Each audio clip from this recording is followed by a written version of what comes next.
అంటారు. ప్రొడ్యూసర్కి ఒక సినిమా మీద పెట్టుబడి పెట్టే వాళ్ళకు ఉన్న కష్టాలేంటో మీకు అర్థమై ఉంటాయి. ఇవన్నీ అర్థం చేసుకుని కూడా ఇంత రిస్క్ చేశారంటే, ఈ ప్రయత్నం చేశారంటే మీ గట్ ఫీలింగ్ ఏంటి? నా గట్ ఫీలింగ్ అండి, ఫిలిం చూసినప్పుడు ఇది ఖచ్చితంగా అందరికీ నచ్చే సినిమా అవుతుంది. That was my only gut feeling. నేను మోర్ దెన్ సూపర్ హిట్ దానికంటే ఒక ఫిలిం చూసి ఆడియన్స్ అందరూ ఎంజాయ్ చేసి ఇంటికి వెళ్ళినప్పుడు దాని గురించి మనం ఆలోచిస్తాం చూడండి. For me that's what remains like is the most important thing. ఆ థాట్ మనతో రిమైన్ విత్ అస్ కదా. అలాంటి మూమెంట్స్ చాలా ఉన్నాయి ఈ ఫిలింలో. నాకు పర్సనల్ ఫేవరెట్స్ ఏంటంటే ఒక రైతుని అంత రెస్పెక్టబుల్ పర్సన్గా అక్కడ నించోబెట్టడం అనేది, that is something I'm very touched about. And నాకు గర్ల్స్ ఎడ్యుకేషన్, అది చాలా హార్డ్ హిట్టింగ్ పాయింట్ అండి. సో ఈ రెండు points were enough for me to come forward and present the film. And చాలా బ్యూటిఫుల్గా he portrait the character Srujan garu. Srujan గారు, ప్రతి ఆలోచన వెనకాల కొంత పురిటినొప్పులు పడాల్సి వస్తుంది. ఏదైనా ఒక ఆలోచన రాగానే అది సేల్బులా కాదా అన్నది నమ్మించాలి, మనం ప్రొడ్యూసర్ నమ్మించాలి, 100 మందిని నమ్మించాల్సి వస్తుంది. అసలు ఈ ప్రయాణం ఎలా స్టార్ట్ అయింది?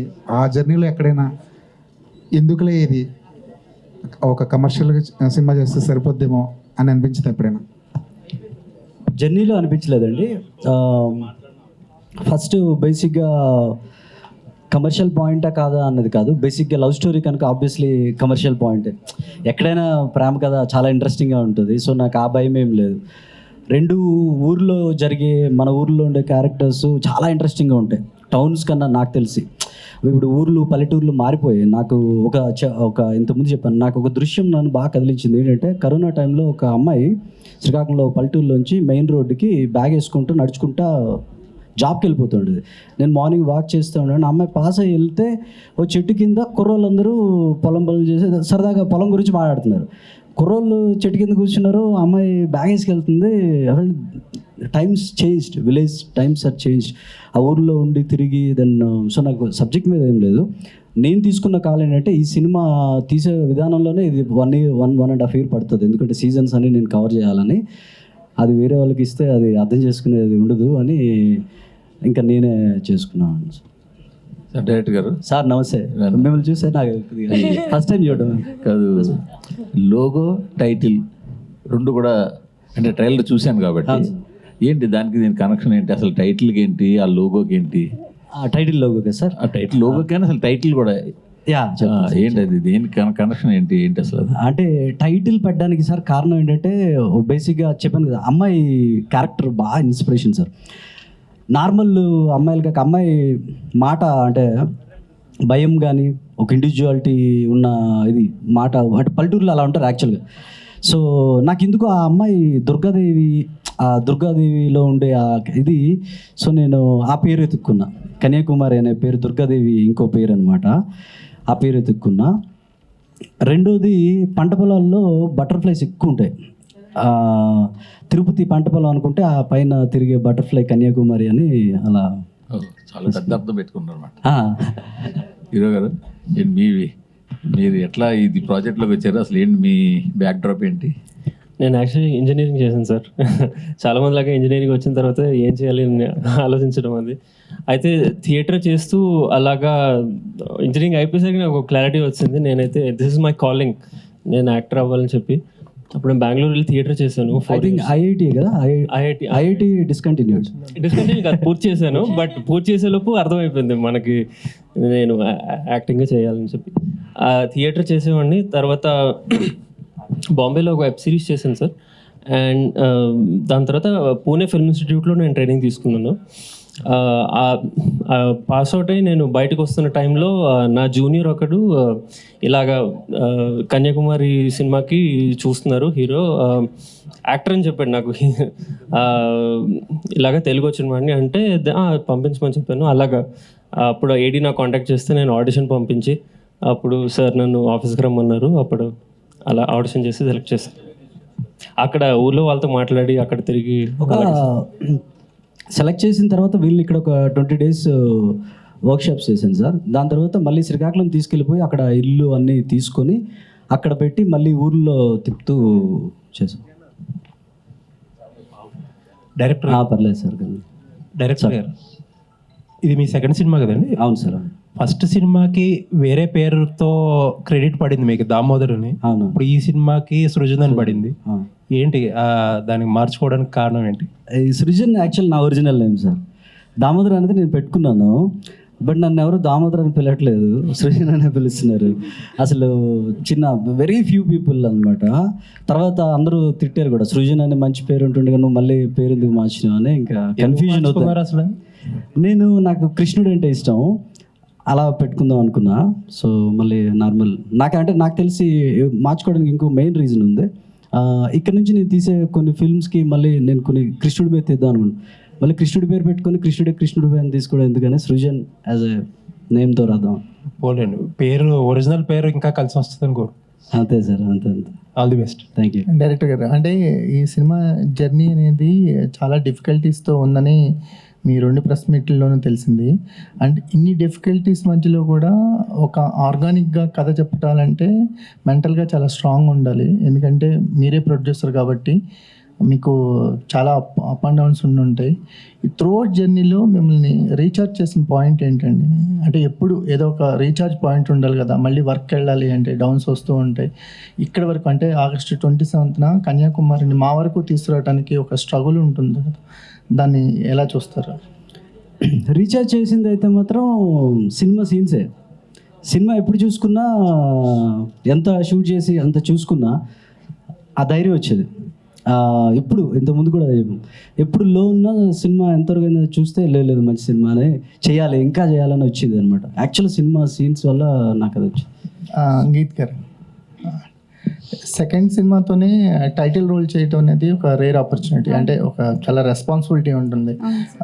సో దీంతోపాటు ఈ సినిమా అనేది మీకు సినిమా యాక్టింగే కాదు, సినిమాకి సంబంధించిన అన్ని క్రాఫ్ట్ల గురించి బాగా తెలిసేలా చేసింది అనిపిస్తుంది.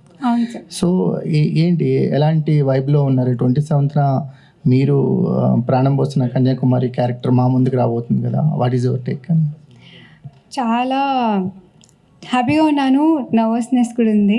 ఎందుకంటే నా గోల్ వాస్, అంటే ఈ సినిమా టేకప్ చేసినప్పటి నుంచి నా ఇంటెన్షన్ వాజ్, అంటే నాకు 2 గోల్స్ ఉండేవి. ఒకటి డైరెక్టర్ సార్ నాకు బాగా చేసావని అనాలి, ఇంకొకటి ఆడియన్స్కి నచ్చాలి అన్నది. ఒకటి నాకు మార్క్స్ పడిపోయాయి, ఇంకొకటి ఆగస్ట్ 27 కాబట్టి నర్వస్నెస్ ఉంది. శ్రీచర్ సార్, అంటే కొన్ని ఆర్టిస్టులకి కుదురుతాయి, అంటే ప్లాన్ చేస్తే దొరకవు ఇలాంటి క్యారెక్టర్స్, ఏదో అలా కుదురుతాయి. మీకు నేచర్ బాగా సపోర్ట్ చేసింది అనుకుంటా, ఎందుకంటే బెస్ట్ డెబ్యూ అనిపిస్తుంది మాకు టీజర్ ట్రైలర్ చూస్తుంటేనే. అంటే టైటిల్ రోల్ ఆమెదైనా సరే ఎక్కువ యూత్ అంతా నీకు రిలేటెడ్ అయ్యేటట్టున్నారు. సో ఈ క్యారెక్టర్ అనేది చాలా రిలేటబుల్ ఫ్యాక్టర్ ఉన్న క్యారెక్టర్ లాగా అనిపిస్తుంది, ఎందుకంటే నీ సమస్య ప్రతి ఊళ్ళో రైతుకు. అవును సార్. సో నువ్వు ఆ క్యారెక్టర్లోకి వెళ్ళినప్పుడు నీకు రైతు గురించి ఏం ఎక్స్పీరియన్స్ అయింది? అదే అంటే ఒకటి చిన్నప్పటి నుంచి మనసు పెట్టి, అంటే ప్యాషనెట్గా నాకు క్లారిటీ వచ్చేసినట్టు నేను వ్యవసాయమే చేస్తాను అనుకుని హ్యాపీగా ఉంటూ వ్యవసాయం చేస్తున్నప్పుడు మరి పెళ్ళికి వచ్చేసరికి పిల్లని ఇవ్వట్లేదు అనే ఇది చాలా బాధ పెట్టే విషయం యాక్చువల్లీ. అది ఎందుకు గవర్నమెంట్ జాబ్ కావాలి, లేదంటే ఏదో ఉద్యోగస్తులు అయితే బాగుండు అని చెప్పి. సో అక్కడి నుంచి అలా ఆ సీరియస్ పాయింట్ నుంచి వాడి లైఫ్లోకి కన్యాకుమారి వస్తే ఎలా ఉంటుంది, అప్పుడు వాడు ఒక లవ్లో పడితే ఏముంటుంది, భూమిని అంత ప్రేమించేవాడు సడన్గా ఒక అమ్మాయిని అంత ప్రేమించడం మొదలుపెట్టినప్పుడు ఏంటి అనేది అది సినిమాలో.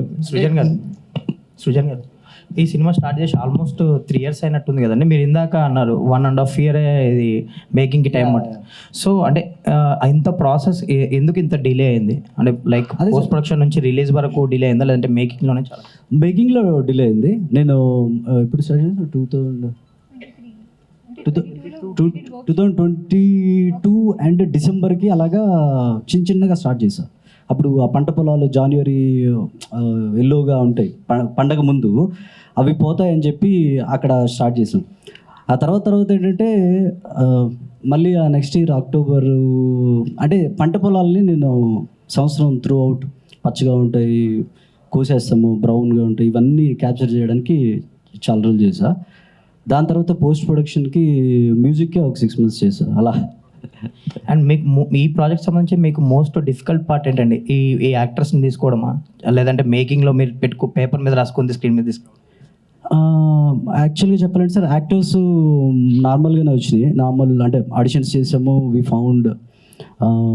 మేకింగ్కి కష్టపడ్డాము, మేకింగ్కి ఆబ్వియస్గా కష్టపడ్డాము. చాలా తక్కువ టీము, తినికి క్యారవాన్ ఉండదు, 2 కార్లు, ఒక ఆటో ఇలా. సో ఇంకోటి ఏంటంటే ఆ ఊర్లో కొద్దిగా ఇబ్బందికరంగా ఉంటాయి మనకి తిరగడానికి కానీ, అవన్నీ చాలా కష్టపడ్డాము. ఆ కష్టం అంతా అయిపోయింది, సినిమా అయిపోయింది, డన్ అనుకుంటే అప్పుడు తెలిసింది దీనికన్నా అసలు రిలీజ్కి వెళ్ళడం అనేది. So mostly post production is చాలా దారుణం. మధు గారు, అంటే యాక్టర్స్కి కంఫర్టబుల్గా ఉన్నాయి, యాక్టింగ్ చేస్తున్నారు కదా, ప్రొడక్షన్లో దిగడానికి కారణం ఏంటి? ఇది ఏమన్నా ప్రాక్టీస్ మ్యాచ్ అని దీని తర్వాత కూడా ప్రొడక్షన్ కంటిన్యూ చేస్తారు ఈ ఎక్స్పీరియన్స్ తోటి? ఆనెస్ట్గా చెప్పాలంటే నాకు ఇంట్రెస్టింగ్ రోల్స్ రావట్లేదు. ఈ డైరెక్షన్లో వెళ్తే ఏమైనా పట్టొచ్చేమో అనుకున్నా, కానీ this happened. This is a beautiful find. I'm more happy about this. That's how I started అండి. ఫర్దర్ నెక్స్ట్ ప్రొడక్షన్ కంటిన్యూ చేస్తున్నాను. ఇంకొక ఫిల్మ్ ఆల్రెడీ నేను ఫినిష్ చేశాను, which I directed and produced. అది పోస్ట్ ప్రొడక్షన్లో ఉంది. ఆయన చెప్తున్నారు కదా సినిమా కష్టాలు, సేమ్. సో దీని తర్వాత I'm hoping that will be my next release. So yeah, all the best. Thank you. Madhu గారు హాయ్. హాయ్ అండి. సో యాక్చువల్లీ ఇప్పుడు ప్రమోషన్స్ అందరూ చాలా ఇదిగా చేస్తున్నారు. ఏ చిన్న సినిమా అయినా పెద్ద సినిమా అయినా పీపుల్కి రీచ్ అవ్వడం కోసం ప్రమోషన్ పేసే కీ రోల్ అనమాట. అవును. మరి మీ సినిమాకి ఎలాంటి స్ట్రాటజీస్తో వద్దాం అనుకుంటున్నారు, ఏం ఆలోచించుకున్నారు? ఆనెస్ట్లీ అండి, ప్రమోషన్ స్ట్రాటజీ అంటే అన్నీ చాలా దగ్గరగా, అండ్ ప్రతి వీక్ పెద్ద పెద్ద భారీ సినిమాలు వచ్చేస్తున్నాయి. So every week I'm like, I hope that people find space for us also. అలాంటిది వినాయక చవితికి రావడం అనేది it's a very auspicious, and I hope Lord Ganesh will take care of it. But in terms of promotions we're trying to push, and ఎంత అథెంటిక్గా అయితే అంత అథెంటిక్గా వీఆర్ ట్రయింగ్ టు డూ అండి. ఇట్స్ నాట్ లైక్ ఏదో ఫోర్స్ ఫీడ్ చేయాలని కాదు. We're creating an awareness, and more than we doing anything, we want you guys to spread the word. ఎందుకంటే వర్డ్ ఆఫ్ మౌత్తో ఫిల్మ్స్ పెద్ద సక్సెస్ అయిన సినిమాలు చాలా ఉన్నాయి. And I think this film deserves that kind of word that needs to be spread. ఒక message అని నేను అనను, కానీ ఇంటికి వెళ్ళిన తర్వాత భలే ఉంది సినిమా అలాంటి ఫీలింగ్ ఉంటుంది. That's what will stay with you.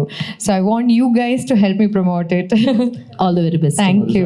Madhu Shalini గారు, సార్ బన్నీవాస్ గారిని ఎలా తీసుకొచ్చారు ఇందులోకి? బన్నీవాస్ గారిని అండి, యాక్చువల్లీ అండి అది ఆయన చాలా గట్టిగా మేనిఫెస్ట్ చేశారు. సినిమా స్టార్ట్ కాక ముందు నుంచి ఆయన అనుకున్నది ఏంటి అంటే, ఈ ఫిల్మ్ గనక బన్నీవాస్ గారు చూసి ఆయనకు నచ్చితే ఖచ్చితంగా రిలీజ్ చేస్తారని. బన్నీవాస్ గారు ట్రైలర్ చూసే నాకు చాలా నచ్చింది, నా ఫుల్ సపోర్ట్ అని చెప్పారు ఆయనకి. So he's the reason why Bunny Vas గారు happened, because of the story అండి. సుజన్ గారు, యూజువల్గా మన వాళ్ళు ఒక cute love story, organic love స్టోరీలు తీస్తే గోదావరి జిల్లాలో బ్యాక్ డ్రాప్కి వెళ్ళిపోతుంటారు. అవును సార్. ఎందుకంటే ఈ స్లాంట్ ఇంకా అందరికీ అలవాటు అవ్వలేదు, ఇంకా పరిచయం అవ్వలేదు కాబట్టి ఇప్పుడు ఒకటి. మీరు అలా ఎందుకు ట్రై చేయకుండా అటు వెళ్ళడానికి రీజన్ ఏమైనా ఉందా? అంటే కేవలం మీ ఏరియా మీద మీకున్న ప్రేమ అనుకోవాలా, లేకపోతే ఇంకేమైనా ఉందంటారా? ప్రేమ కాదు సార్, నాకు కథ పుట్టిందే అక్కడ కదా. నాకు అక్కడ ఊర్లు బాగా తెలుసు, కథ పుట్టింది అక్కడే. నేను ఎలాంటి ఈస్ట్ గోడల్లో నాకు కానీ కథ పుడితే అక్కడే సార్. ఇది నాకు శ్రీకాకుళంలో పుట్టింది కనుక ఊరు ప్రేమ అని కాదు. బేసిక్గా సార్ మీరు ఏదో అన్నారు సార్, ఇప్పుడు ఏదో అన్నారు, ఆ స్లాంగ్ బేసిక్గా అక్కడ ఎందుకు పెట్టారని. అంటే ఇంకా జనాలు పూర్తిగా అలవాటు అయిన స్లాంగ్ని ఎందుకు ప్రయోగం చేశారు? అవును సార్, ఎగ్జాక్ట్లీ. ఒకటి ఫీల్ గుడ్, ఇప్పుడు మన ఈస్ట్ గోదావరిలో చూస్తే బ్యూటిఫుల్గా చాలా ఫీల్ గుడ్ ఎన్విరాన్మెంట్ చాలా బాగుంటుంది, మాటలు అంతే అందంగా ఉంటాయి. అది ఫస్ట్ మీరు అడిగింది, నేను ఫస్ట్ నుంచి నాకు అది మైండ్లో ఉండింది. విలేజ్ అనగానే ఈస్ట్ గోదావరి అంటారు, ఒకలా చూస్తారు కదా. నాకు దాన్ని బ్రేక్ చేసి ఇప్పుడు బేసిక్గా ఈ చిన్న షార్ట్ తీయాలనే శ్రీకాకుళం వెళ్ళిపోయాడు నేను. ఇక్కడెక్కడ చీట్ చేయాలి. నాకు అది ఆ ల్యాండ్స్కేప్ ఎవరు చూడలేదు, చాలా చాలా డిఫరెంట్ ఉంటుంది ల్యాండ్స్కేప్ అన్నది, అది తీసుకొద్దాం అన్నది ప్రయత్నం.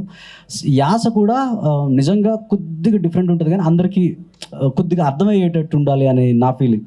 యాసతో ఉంటూనే బట్ అర్థం అవ్వాలి, అందుకని కొద్దిగా